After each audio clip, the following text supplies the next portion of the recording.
My name is Alaina Vance. I'm 49 years old, and today I became the general erased from my own father's headstone. They think they've buried his legacy, but they have no idea what he truly left in my hands. Driving to Arlington in my dress blues, a foolish hope had lodged itself in my throat, the hope that this time, after a decade of silent sacrifice, they would finally see me. But as I stood before the cold, white marble, my name deliberately carved out, I heard my mother's voice, a blade of ice in the November air. "That whole soldier business of hers," she whispered to a guest. Frankly, it was a stain on the family name. A stain. The word hit me not like a sound, but like a physical blow. The world went silent, my blood turning as cold as the stone in front of me. I couldn't breathe. Have you ever been made to feel invisible by the very people who should have seen you first? Tell me your story, and stay with me as I begin to unravel the lifetime of lies that led to this one unbearable moment. The November sky over Arlington was a flat sheet of metal, the wind biting with the chill of the Potomac. As the initial shock subsided, my training took over, encasing the raw wound in ice. I stood apart from the crowd, a solitary figure in a sea of decorated uniforms and dark, expensive wool coats. My own dress blues were bare, my highest commendations locked away in classified files, my service a ghost story whispered only in the halls of the Pentagon. In front of me, my family, the powerful Vance dynasty of Washington, D.C., played their parts to perfection. My brother, Senator Michael Vance, delivered the eulogy. His voice, practiced for the Senate floor, resonated with a flawless performance of grief. He spoke of our father, General Robert Vance, as a titan who had molded a United States senator and a devoted daughter, Laura. He gestured to my younger sister, who stood beside him, then back to himself. He never once glanced in my direction. In the official story of my father's life, I did not exist. The honor guard fired the 21-gun salute, the cracks echoing across the hallowed grounds. For everyone else, it was a tribute. For me, each shot was the sound of a nail being hammered into my own coffin. They were burying a hero, and in the same breath, they were burying me alongside him, under a headstone that denied my very name. After the ceremony, as the politicians and their aides began to disperse, I finally allowed myself to approach the grave. The words were so final, so absolute in their exclusion, in loving memory of Robert Vance, beloved father of Michael and Laura. The coldness of my mother's earlier remark, a stain on the family name, still echoed in my ears, more painful than any physical injury I had ever sustained on the battlefield.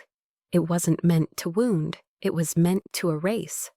My military discipline screamed at me to maintain composure, to lock my spine, to retreat in an orderly fashion. But my body refused to obey. I was frozen, a statue of a soldier no one wanted. Just as I was about to turn and dissolve back into the shadows, a voice cut through the muted conversations like a signal flare. It was sharp, disciplined, and utterly familiar. "Lieutenant General Alaina Vance is present." Major Eva Rostova, my former aide-de-camp, stood at perfect attention. Her gaze fixed forward, her voice ringing with the authority of military protocol. The air crackled, heads turned, the quiet murmuring of the powerful ceased. Generals, congressmen, and their families all looked at me, truly looked for the first time all day. Rostova's declaration wasn't a social introduction. It was a formal, undeniable statement of fact. It transformed my silent suffering from an act of submission into an act of accusation. For the first time in my life, I saw a crack in my mother's porcelain composure. I saw raw, unfiltered shock, and in Michael's eyes a flash of pure fury, quickly masked by his political poise. They had lost control, fueled by that single, profound act of loyalty. I felt something shift inside me. The ice in my veins began to thaw, replaced by a cold, hard resolve. I took a deep breath, straightened my back, and marched forward. I walked past my brother and my mother, forcing them to step aside. I stood before my father's grave, my posture erect, and brought my hand up in a slow, precise salute. It was a private farewell, a final report to my commanding officer, an honor they could not take from me. As I turned to leave, a frantic, trembling hand grabbed my wrist. It was Laura, her eyes swimming with guilt and tears. She pressed a cold piece of metal into my palm, her fingers closing mine around it. "This was Dad's," she whispered, her voice barely audible, terrified of being overheard. "Check his office, the oak box under the desk. He left something for you." Her eyes darted toward Michael. "Don't let him know."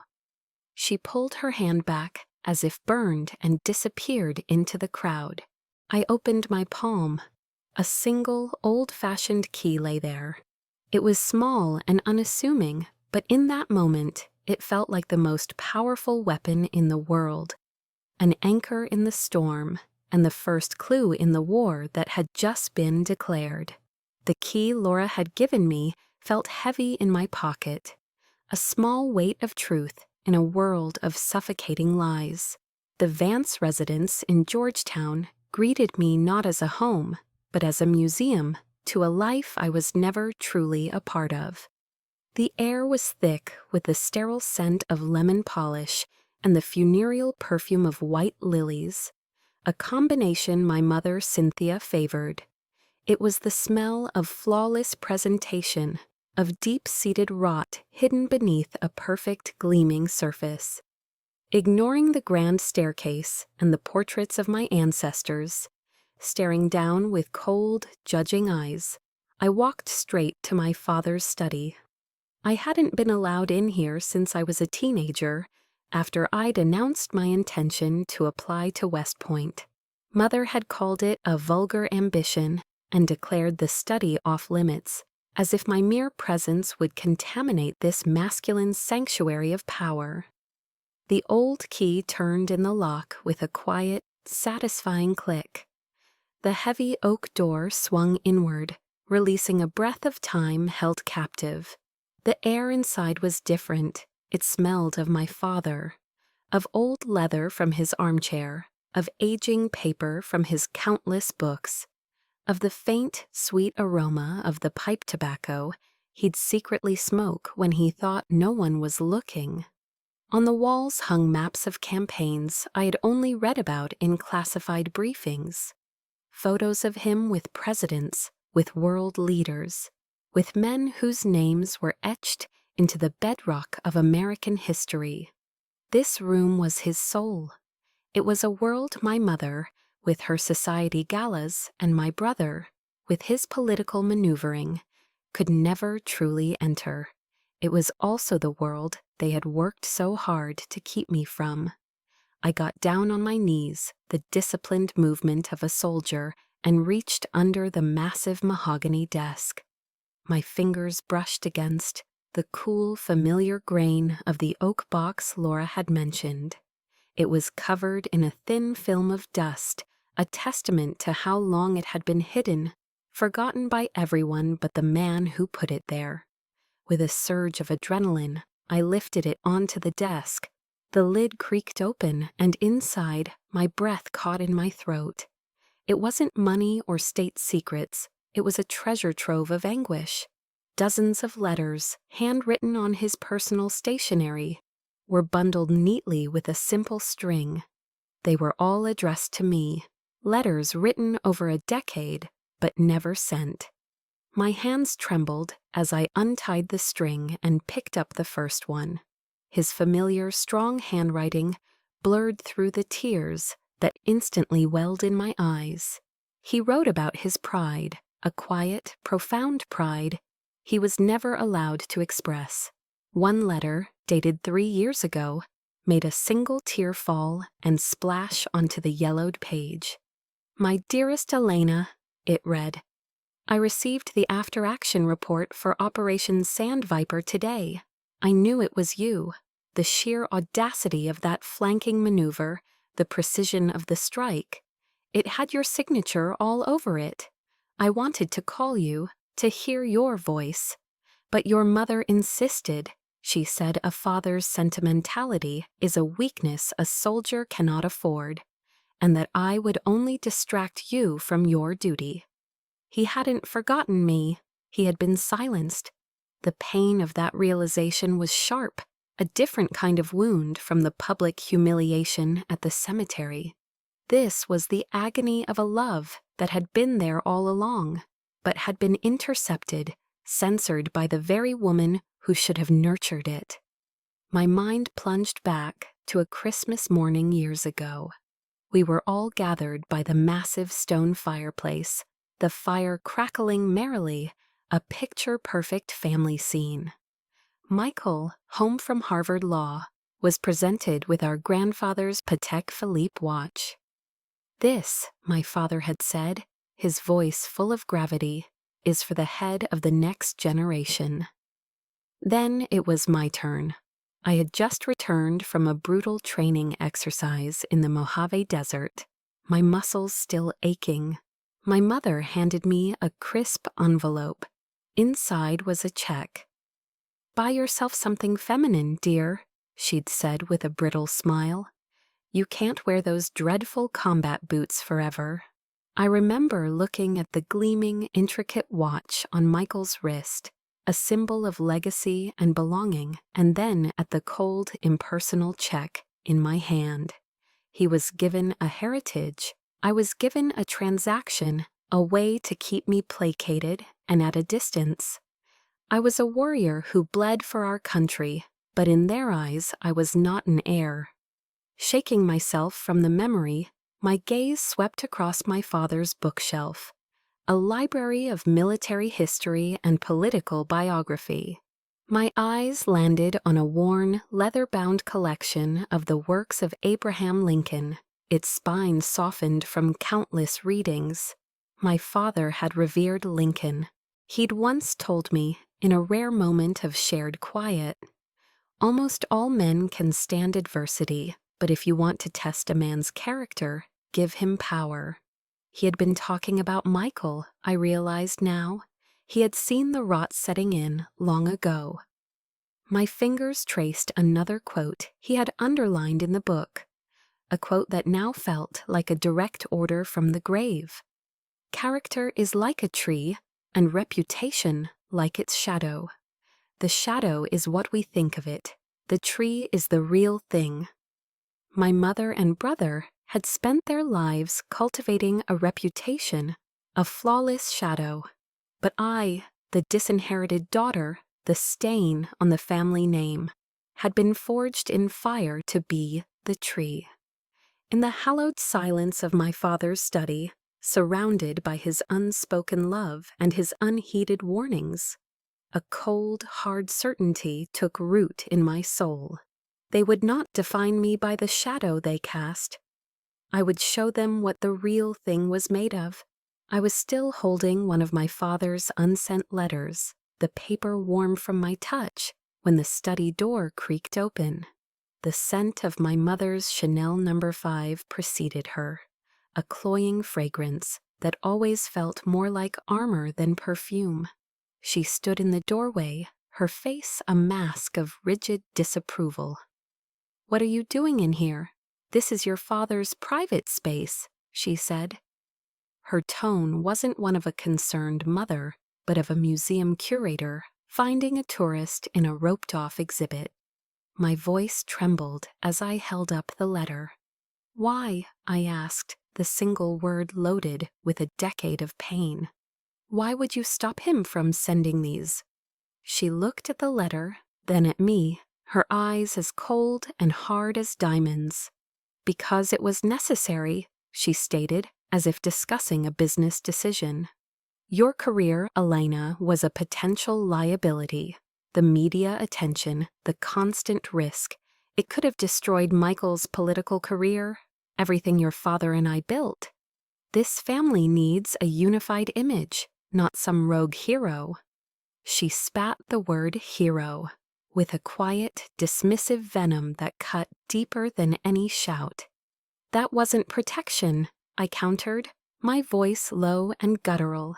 That was abandonment. You took my father from me while he was still alive. She simply shrugged, a small, elegant gesture of complete indifference.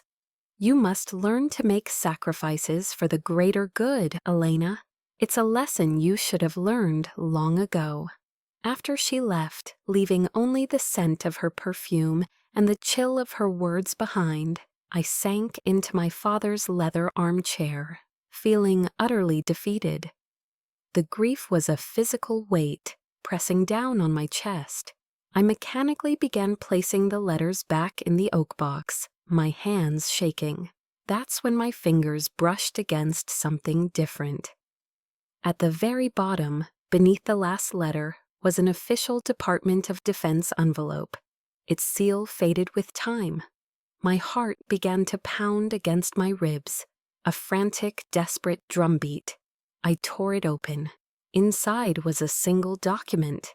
Memorandum for the record, transfer of command, Operation Stone Aegis.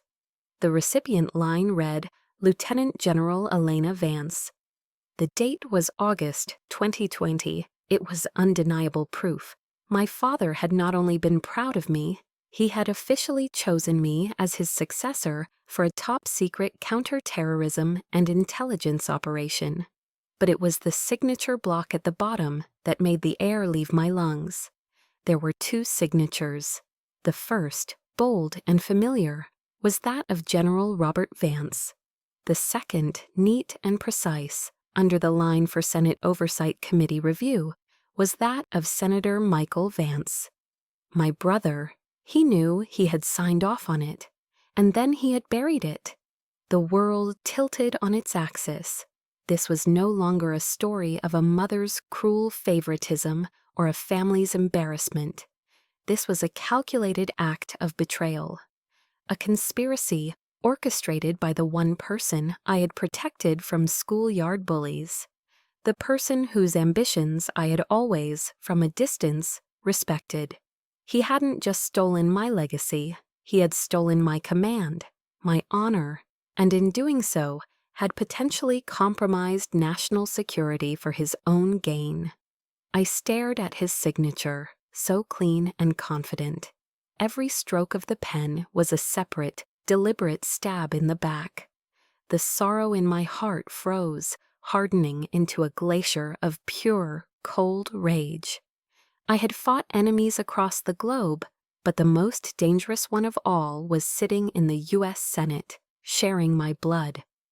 In that moment of icy clarity, a vibration startled me. It came from the secure satellite phone I always carried, a device that had been silent for years. My hands were still shaking as I pulled it from my pocket. A single encrypted text message glowed on the screen. It was from a number I knew by heart, Major Rostova's. Ma'am, a ping on the old network. Your credentials just went from decommissioned to active. Someone is stirring the pot. Advise we meet. Diner off Route 1, Quantico. 0600. The short, cryptic military jargon was a lifeline. It was a signal fire in the dark. I wasn't alone. And somewhere, someone had just reactivated the very credentials my brother had tried so hard to erase. The battle wasn't over. It had just begun. I carefully folded the memorandum, the secret weapon my father had left me, and placed it securely in an inner pocket. I would go to Quantico, I would meet Rostova, and I would take back everything they had stolen from me. The drive down I-95 to Quantico before dawn was a transition between two worlds. I left behind the cold, silent grandeur of Georgetown, a place of power plays and whispered betrayals, and headed toward the familiar, unpretentious landscape of a military town. The Semper Fi diner, just outside the main gate of the Marine Corps base, was an institution. It was a place blessedly free of pretense, where the clatter of plates and the gruff laughter of young Marines were the dominant soundtrack. The air inside was thick with the honest, robust smells of burnt coffee and sizzling bacon, a world away from the cloying scent of my mother's lilies. I chose a booth in the back corner, its red vinyl cracked from years of use, and watched the life of the diner unfold. This was a place of substance, not style. This was real. At 600 sharp, Major Eva Rostova walked in. She was in her camouflage utilities, her expression as serious and focused as ever, but her eyes held a spark of unwavering loyalty that I hadn't seen directed at me in a very long time.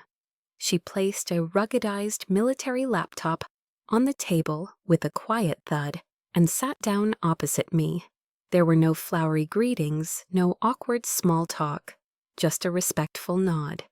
"Welcome back, General," she said, her voice low and steady.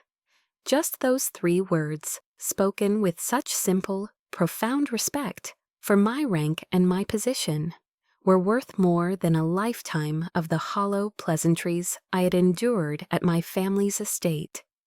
In that moment, surrounded by the comfortable chaos of the diner, I felt a sense of belonging that the opulent Vance mansion could never provide.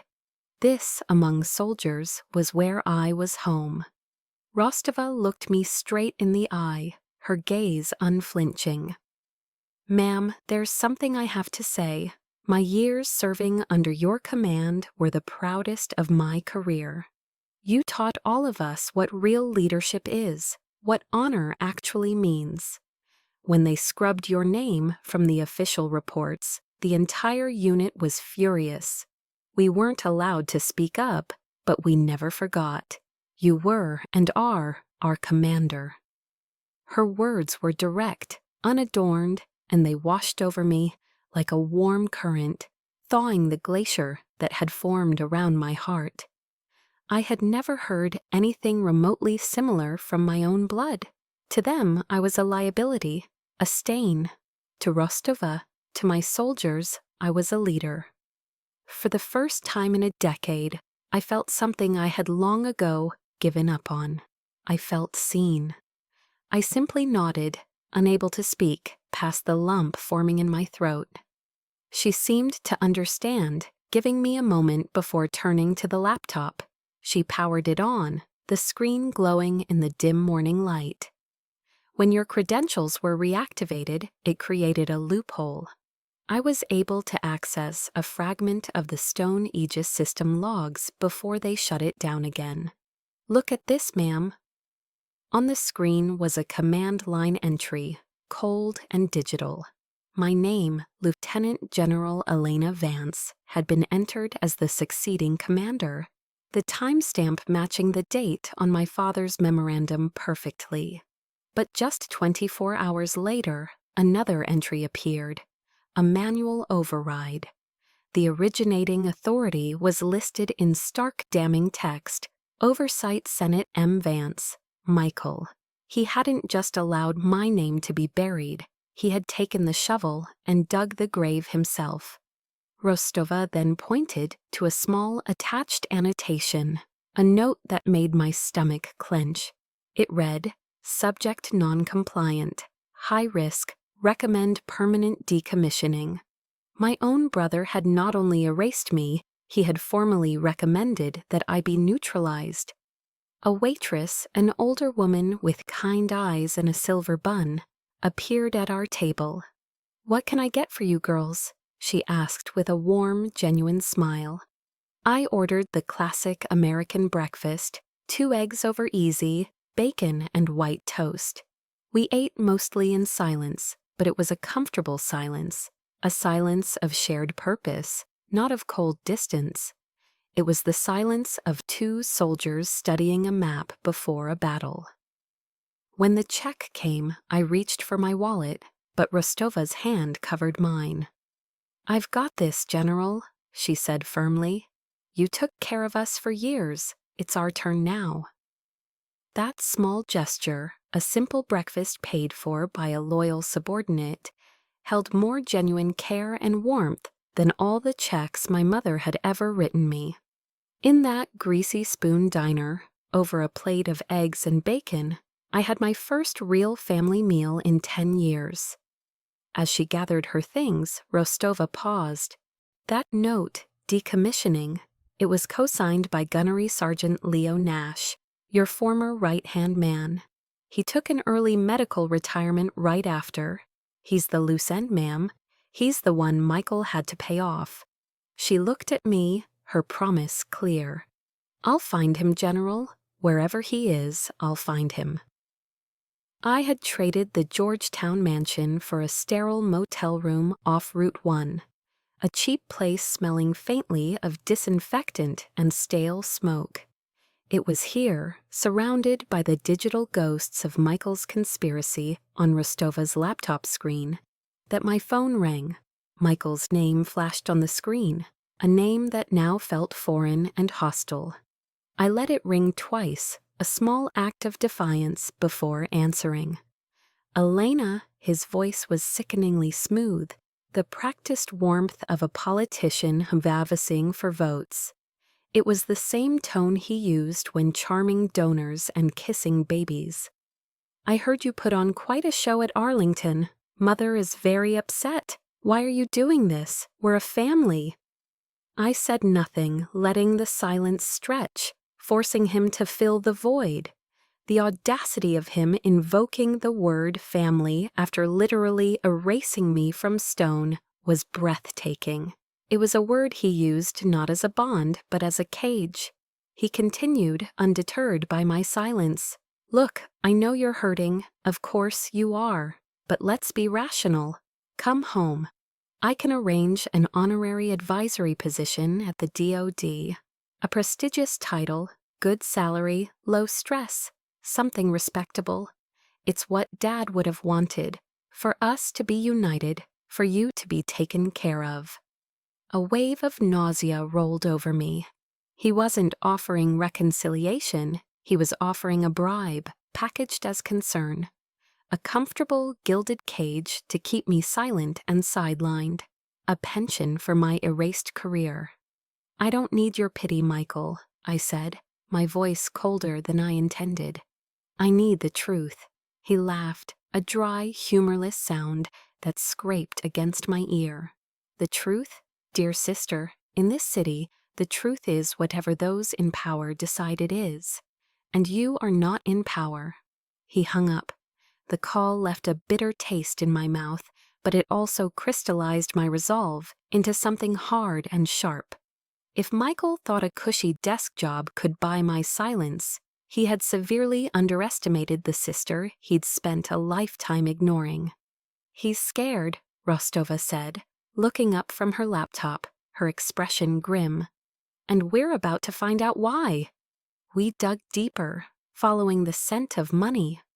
Rostova's fingers flew across the keyboard, her intelligence tradecraft a thing of beauty. We focused on a political action committee he'd established, the Vance Foundation for Veterans. On the surface, it was a noble cause, its website filled with pictures of Michael, shaking hands with wounded warriors. But when Rostova bypassed the firewalls and cracked the encrypted ledgers, the noble facade crumbled.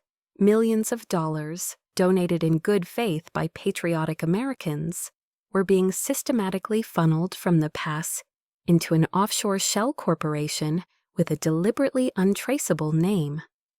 The authorizing signature on every single transfer was Michael Vance. Rostova cross-referenced the dates of the transactions against personnel files. "General, look at this." She pointed to a massive transfer over $2 million. "This transaction is dated the exact day Gunnery Sergeant Leo Nash took his sudden medical retirement and vanished. Nash, my former right hand, the man who knew the operational details of Stone Aegis better than anyone besides me. The picture was sickeningly clear. Michael hadn't just erased me. He had paid Nash to disappear, buying his silence with money meant for the very veterans our family was supposed to honor. A sharp, authoritative knock on the motel room door startled us both. I opened it to find my mother standing there. I had no idea how she found me. Cynthia Vance stood on the concrete walkway, her tailored designer suit and understated pearls looking absurdly out of place against the backdrop of peeling paint and highway noise. She didn't step inside, just stood at the threshold, as if crossing it would contaminate her Christian Louboutin heels. "Michael told me," she began, her voice tight with controlled fury, "you are making foolish, destructive choices, Alaina. You are tearing this family apart." The familiar script of blame began, one I had heard in different forms my whole life. "Do you have any idea what your father sacrificed so Michael could reach his position? The compromises, the alliances, you are spitting on his legacy, all because of your own selfishness." I stared at her, the woman who had birthed me, and felt nothing but a vast, empty chasm between us. "Selfishness?" I echoed. "I only want the honor my father bestowed upon me." She shook her head, a faint, contemptuous smile touching her lips. "Honor? Your honor, Alaina, lies in silence and knowing your place. Do not push this any further. You have no idea who you are dealing with." It wasn't advice, it was a threat, delivered with the icy precision of a seasoned Washington player. She turned without another word and walked back to her waiting black town car. The confrontation with my mother confirmed I needed leverage, and I needed it from the inside. I contacted Laura, arranging a meeting at a quiet, discreet coffee shop in DuPont Circle, far from the watchful eyes of my brother's staff. Laura looked haggard when she arrived, her eyes puffy and red-rimmed, her hands trembling as she wrapped them around her latte. "I'm so sorry, Alaina," she whispered, tears welling up instantly. "I heard them, Mother and Michael. They aren't just trying to keep your career hidden. They're terrified you'll uncover something about Operation Stone Aegis, something about the money." She admitted she had seen Michael take a strange USB drive from Dad's study just days before he passed away, after a heated argument with him. "I think he hid it back in Dad's closet, inside one of his old field jackets. I was too scared to get it myself. Michael. He scares me now, Alaina. He's not the brother we grew up with." Laura's confession, though delivered in fearful whispers, gave me my next objective. This was bigger than my career. It was about corruption and treason, all under the cover of my father's name. I had to get that USB. It was the key to dismantling the empire of lies Michael had built on the ashes of my service. Michael's invitation came 2 days later. He asked me to attend the annual fundraising gala for the Vance Foundation for Veterans, held in the opulent ballroom of the Hay Adams Hotel, with its panoramic view of the White House. "It's a chance for our family to show a united front," he'd said, his voice oozing with a sincerity that I now knew was pure performance. Against my better judgment, a small, foolish part of me, the part that still yearned for a family that never was, agreed to go. I chose a simple, elegant black gown, a stark contrast to the glittering sea of designer dresses and jewels. I felt like a foreign operative on a reconnaissance mission, gathering intelligence in hostile territory. As predicted, my presence was an exercise in calculated invisibility. Michael introduced me to a senator with a dismissive wave of his hand. "This is my sister, Alaina. No rank, no title. just a name, stripped of all its meaning, all its sacrifice. Throughout the evening, my mother drifted by periodically, a ghost in couture, whispering poison into my ear. You see, Alaina, this is our world, the world of influence, of importance. Forget that messy business with the military and come home. This is where you belong. It was a gilded cage, and she was rattling the bars, trying to lure me inside with the promise of acceptance. The evening culminated in a charity auction. The auctioneer, a man with a booming voice and a plastic smile, was rattling off bids for extravagant vacation packages and rare wines. Then came the final item. And now, ladies and gentlemen, a truly unique piece from the personal collection of the Vance family, he announced, the display case of the late, great General Robert Vance, which once held his Medal of Honor, now repurposed to hold the treasured childhood mementos of his beloved youngest daughter, Laura Vance. The air was sucked from my lungs. On the stage, under the spotlight, was my childhood. My small wooden box, the one I had kept under my bed, the one that held my most precious possessions.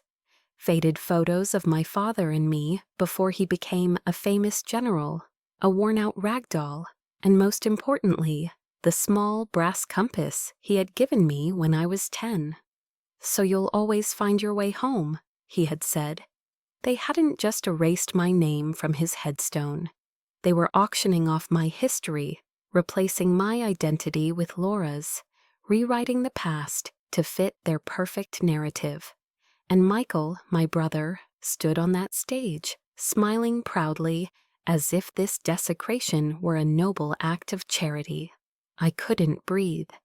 The polite applause of the crowd sounded like roaring in my ears. I turned and fled the ballroom, bursting out onto the cold balcony overlooking Lafayette Square. The frigid Washington night air did nothing to cool the inferno raging inside me.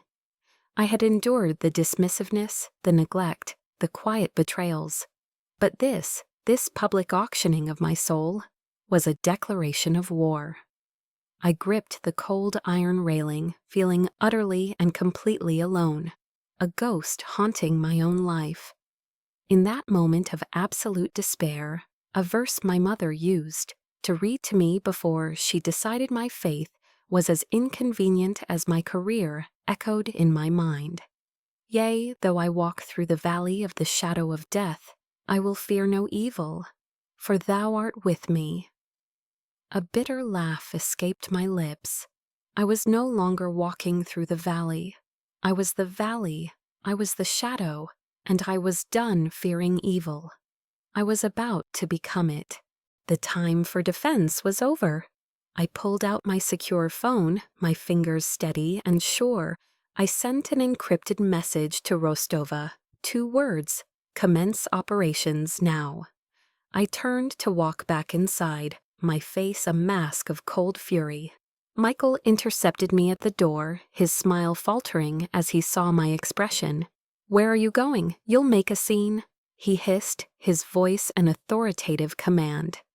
I looked directly into his eyes, and for the first time, I saw him for what he was, not my brother, but the enemy.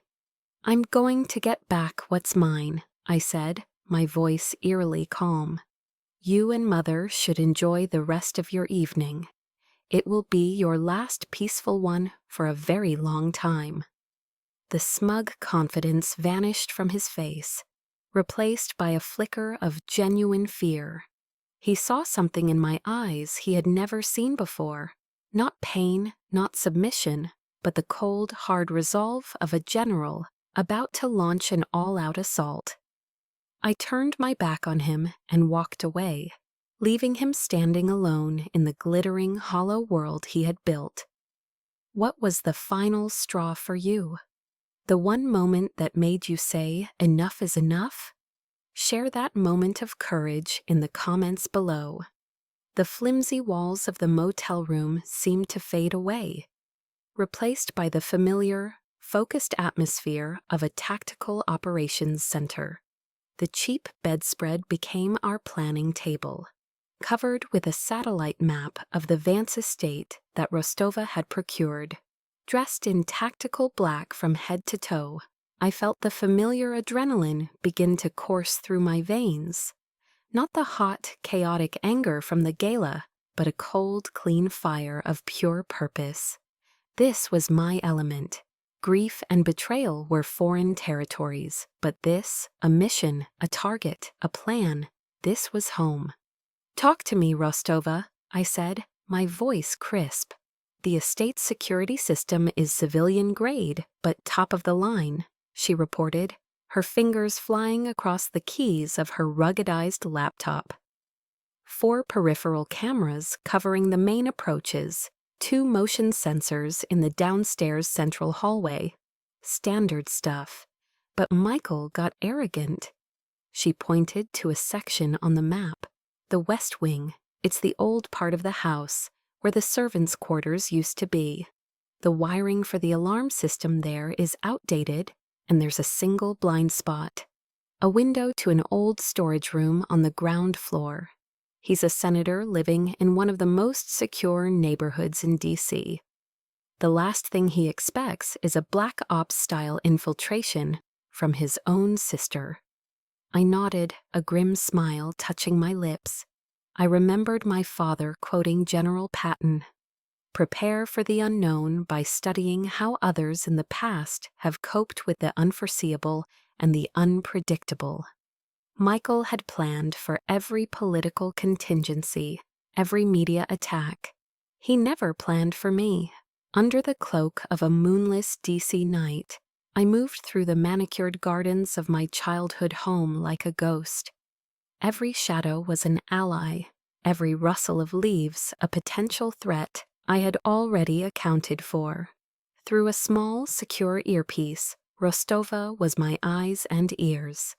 2 minutes until the private security patrol passes your position. You're clear.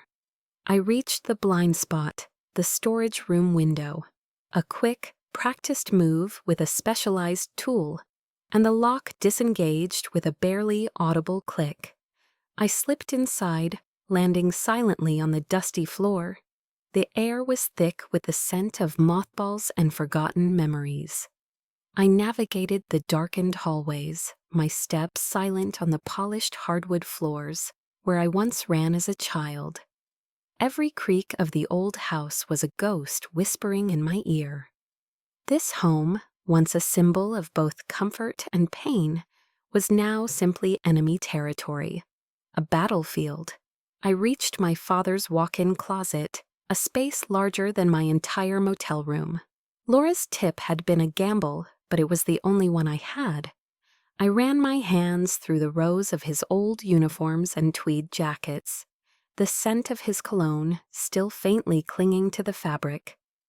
My fingers searched the lining of an old Marine Corps field jacket, one he wore on maneuvers long ago.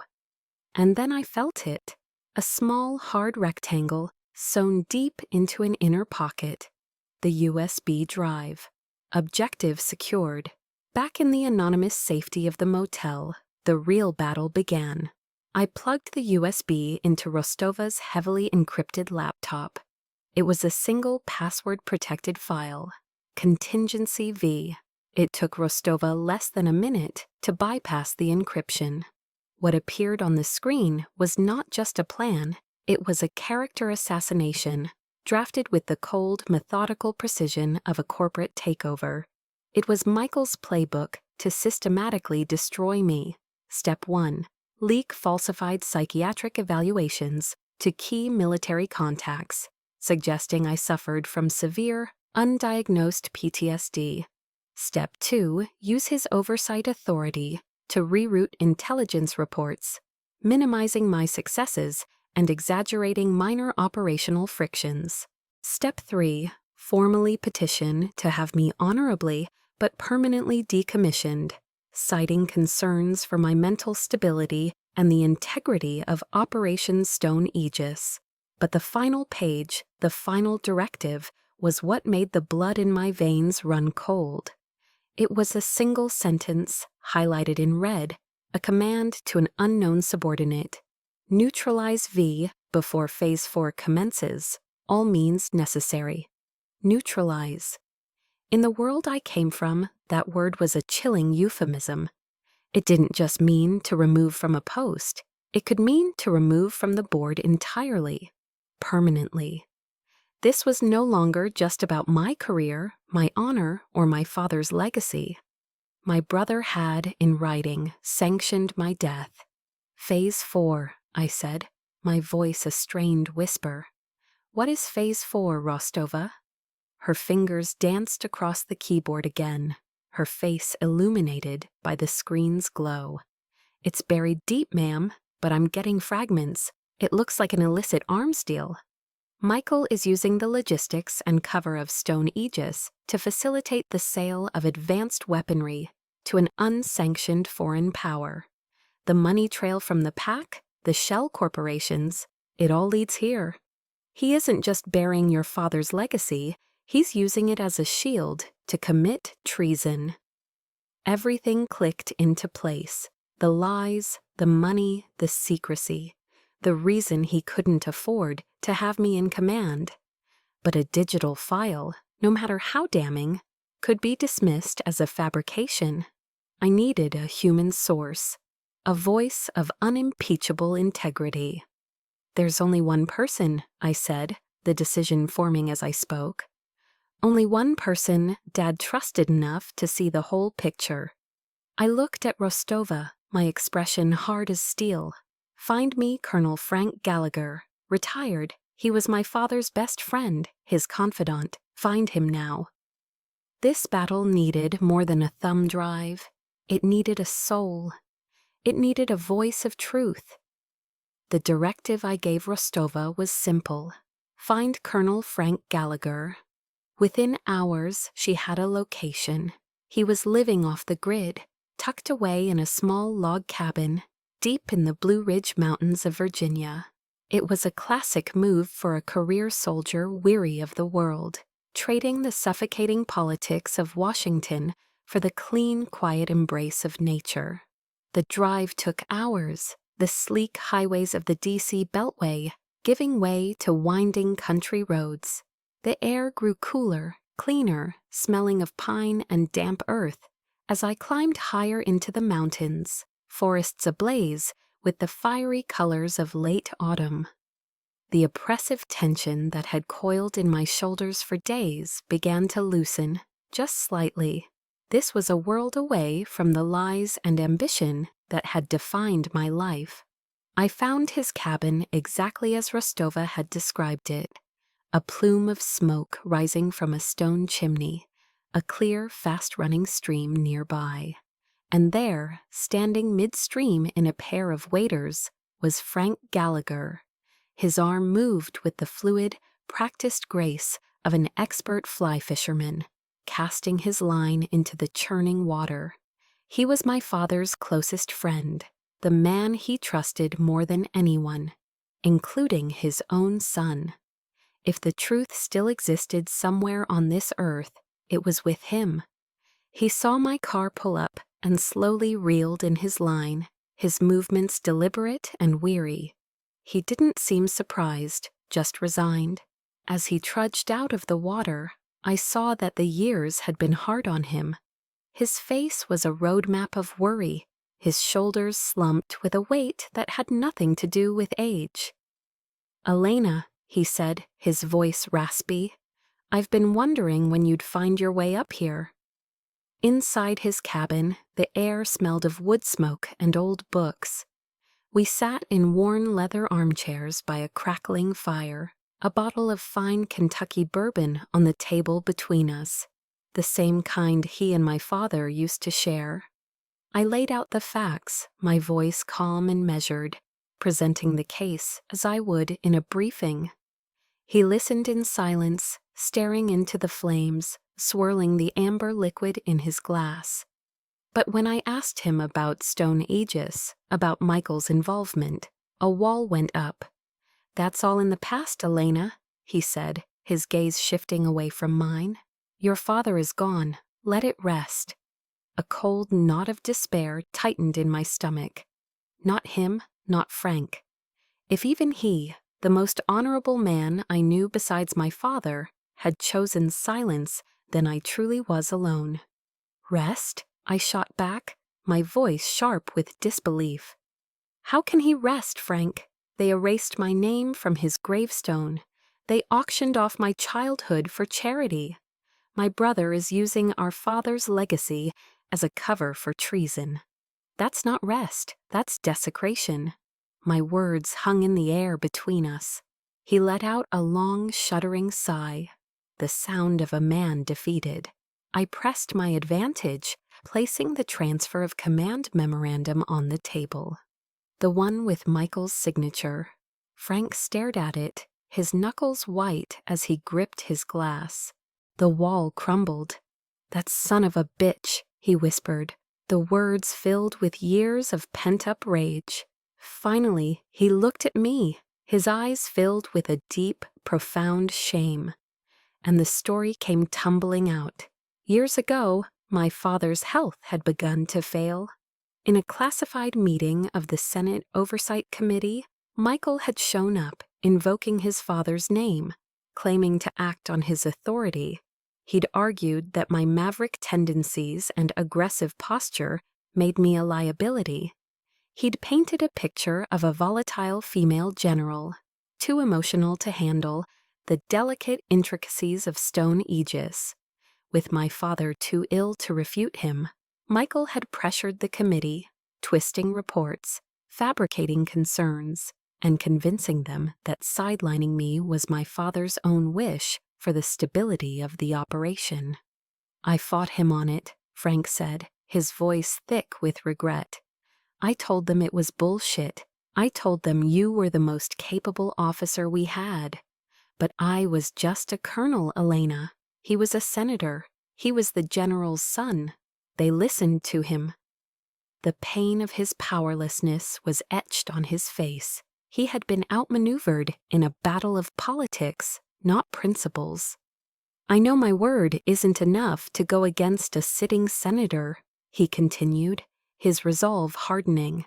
He stood up and walked over to a heavy, old-fashioned safe in the corner of the room. He worked the combination, the clicks of the dial echoing in the quiet cabin. The heavy door swung open, and he reached inside, pulling out a small, unassuming microcassette tape. "Your father knew what Michael was," Frank said, holding the tape as if it were a sacred relic. "He saw the snake in his own house. He suspected Michael would try something like this. Before that meeting, he gave me this recorder." He looked me in the eye. He told me, "Record everything, Frank, just in case the little bastard crosses a line. I've kept it all these years, torn between my loyalty to your father's memory and my fear of what Michael's power could do. I was a coward, Alaina. I chose to hide." He placed the tape in my hand. It was impossibly heavy, weighted with the truth I had been so desperate to find. It was my father's last order, his final contingency plan. "This is it, Alaina," Frank said, his voice firm now. "This is Michael's voice, his own words, ordering the committee to remove you from command. It's the weapon your father left for you." I closed my fingers around the small plastic rectangle. This wasn't just evidence, it was validation. It was the voice of my father, reaching out from beyond the grave to arm me for the final fight. The battle could no longer be fought in the shadows of Washington. It had to be brought into the light. Holding the cassette tape from Gallagher felt like holding a live grenade. The pin was pulled. The only question was where and when to throw it. Fighting Michael within the closed-door systems of the Pentagon or the Senate was a losing battle. He was the master of that universe, and he would use its labyrinthine rules to bury the truth forever. No, the only way to win was to change the battlefield. to drag him out of the shadows and into the one arena he couldn't control, the court of public opinion. His greatest strength, his public image, was about to become his greatest vulnerability. I made the call to David Paxton, a veteran investigative journalist whose primetime news program was legendary for taking down corrupt politicians. "Mr. Paxton, this is Lieutenant General Alaina Vance," I said, my voice steady. "I have a story for you, a story about honor, betrayal, and Senator Michael Vance."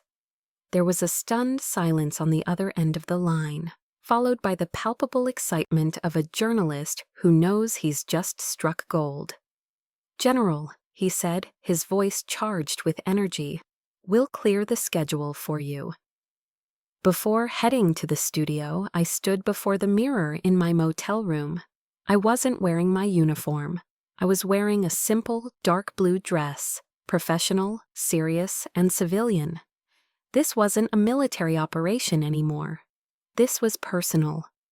For years, my family's judgment had been a constant, suffocating weight, making me feel like an outsider in my own skin. I thought of something Eleanor Roosevelt once said, a quote my father had admired. "No one can make you feel inferior without your consent." I looked at my own reflection, at the lines of exhaustion and resolve around my eyes. I was done giving my consent. The television studio was cold, a cavern of darkness and blinding lights. Opposite me sat Paxton, his expression a mask of professional neutrality, but his eyes sharp with anticipation. Millions of people were watching. I felt a flicker of the immense vulnerability of what I was about to do, to lay bare my family's deepest shames for the world to see. But then the discipline of 1,000 missions took over. I was calm. I was ready. "General Vance," Paxton began, his voice smooth and practiced, "for 10 years you've been a ghost. Where have you been?" I took a breath and looked directly into the camera lens, speaking not just to Paxton, but to every person watching. "I was serving my country in places that don't appear on any map," I said, my tone clear and firm. "And while I was in the dark, my brother, Senator Michael Vance, was waging a different kind of campaign here in Washington. A campaign to methodically erase my name, my service, and my career from history." With the cold precision of an intelligence briefing, I laid out the facts. I spoke of the nameless headstone, the unsent letters, the transfer of command memo my father had signed, and the chilling contents of the USB drive detailing the plan to neutralize me. I presented myself not as a weeping victim, but as a commanding officer reporting a grave injustice. I was not there for pity. I was there for accountability. Paxton, to his credit, pushed back. "General, these are extraordinary accusations. Senator Vance is one of the most respected men on Capitol Hill."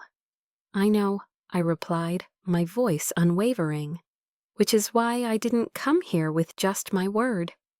On my signal, Rostova, who stood off camera, handed Paxton a small digital audio player and a set of headphones. "This is a recording of a classified meeting of the Senate Oversight Committee," I said, my gaze fixed on the camera. "On it, you will hear my brother using our father's failing health as an excuse to order my removal from command, citing my instability as a woman in a high-pressure role." A hush fell over the studio. Paxton put on the headphones. I watched his face as he listened. His professional mask slipped.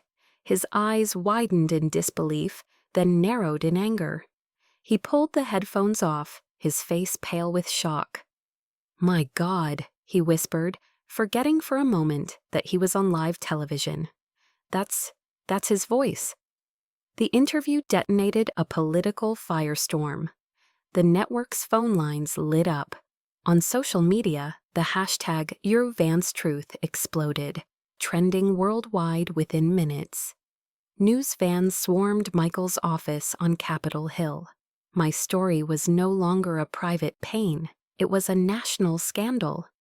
Moments after the broadcast ended, as I was walking off the set, my secure phone vibrated. A new encrypted message from an unknown number. It was 3 words, "They know, help." My blood ran cold. It was Leo Nash. Michael's network was closing in on him. My media assault had cornered the beast, and now it was lashing out, trying to eliminate the last piece of evidence. I hadn't just started a war of words. I had just triggered a race against time.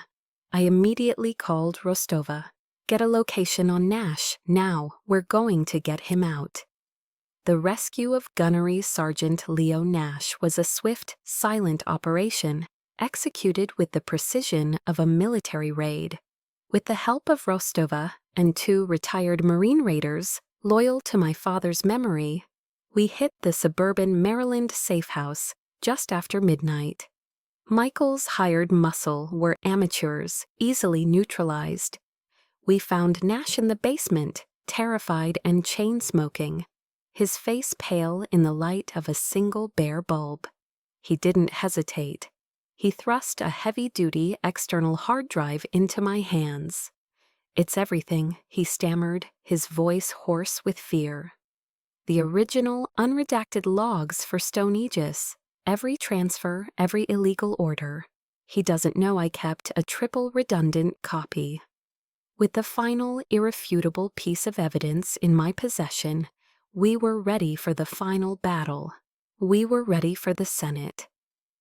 The hearing room for the Senate Armed Services Committee was packed. A standing room-only theater for the final act of the Vance family drama. The air was thick with anticipation. Michael sat at the witness table, looking every bit the composed, wrongfully accused statesman, his lawyers whispering confidently beside him.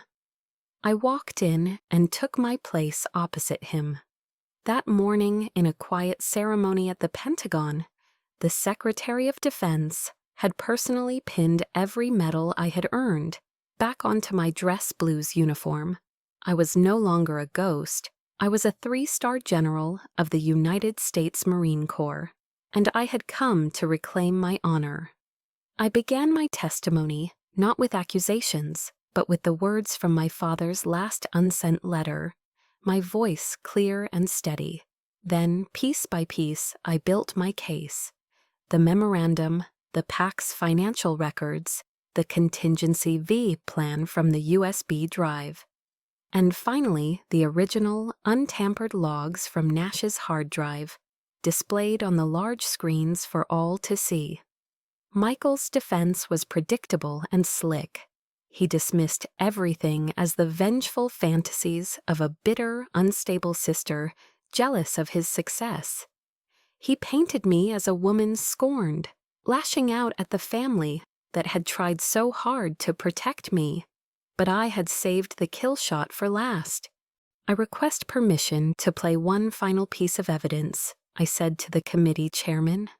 A micro-cassette recording provided by Colonel Frank Gallagher. The audio technician hit play, and through the speakers, my brother's voice filled the silent room, arrogant, dismissive, and utterly damning, as he ordered the committee to sideline me, to bury my career, all in the name of political expediency. Michael's confident smirk evaporated, the color drained from his face. It was in that moment of stunned silence, with all eyes locked on my brother, that the final unexpected blow was struck. "Stop it!" A shrill cry came from the audience. My mother, Cynthia, shot to her feet, her composure utterly shattered. "He did it for this family," she shrieked, her voice cracking, trying desperately to defend her favored son, but instead delivering the coup de grace. "He convinced me Alaina's record would destroy your father's legacy, that her career was a liability. I agreed to keep her on the outside." Her frantic confession hung in the air, a public testament to the entire conspiracy. The room erupted. Michael stared at her, his face a mask of horror. His carefully constructed world had been brought down not by my evidence, but by the panicked words of the mother who had enabled him. The chairman slammed his gavel, abruptly ending the hearing and immediately calling for a full criminal investigation by the Department of Justice. In the days that followed, the Vance empire crumbled. Federal agents arrested Michael in his Senate office. He didn't resist. His career, his reputation, his entire life was over. Weeks later, I stood on the parade grounds at the Marine Barracks in Washington, D.C. In a formal ceremony, I was publicly reinstated to my full rank and honors. Looking out at the sea of Marines, my Marines, I didn't give a long speech. I said only 5 words. Justice delayed is not justice denied. Rostova, her eyes shining with pride, was the one who personally pinned the 3rd star back onto my collar. Gunnery Sergeant Nash, now a key witness under federal protection, handed me the Distinguished Service Medal I should have received a decade ago. The story concluded as it began in a place of honor, in a quiet corridor of the Pentagon known as the Hall of Heroes. A new photograph was hung. It showed General Robert Vance standing beside his daughter, Lieutenant General Alaina Vance. My name was no longer a footnote to be erased. It was a headline. I eventually found my peace, not in Washington, but back in the quiet mountains of Virginia, in a small cabin not far from Frank Gallagher's. I had traded the battlefield for a lecture hall at the Marine Corps War College in Quantico, teaching the next generation about the hardest subject of all, integrity under pressure. One afternoon, a package arrived with no return address. Inside, nestled in tissue paper, was the old wooden box from the auction, filled with my childhood memories. There was no note, but I knew it was from Laura. It wasn't an apology, not yet, but it was a start. It was a silent admission of truth. I held the small brass compass my father had given me so long ago. My battle wasn't for revenge. It was a testament, carved in truth, that history is not written by the loudest voices, but by the one who is left standing at the end. As the Bible says in the book of Proverbs, when justice is done, it brings joy to the righteous but terror to evildoers. In the quiet of the mountains, I finally felt that joy. I had found my way home. Finding my way home wasn't about returning to a place, but to myself. This peace was hard-won, built from the ruins of what I thought was my life. My journey to this quiet place was long, and I know I'm not the only one who's had to fight a battle no one else could see. What has your journey toward peace looked like after the storm? This was my story of finding the truth. If you believe in the power of these stories, of resilience, and of fighting for what's right, then join us for more by following the channel and ensure every one of our stories gets heard.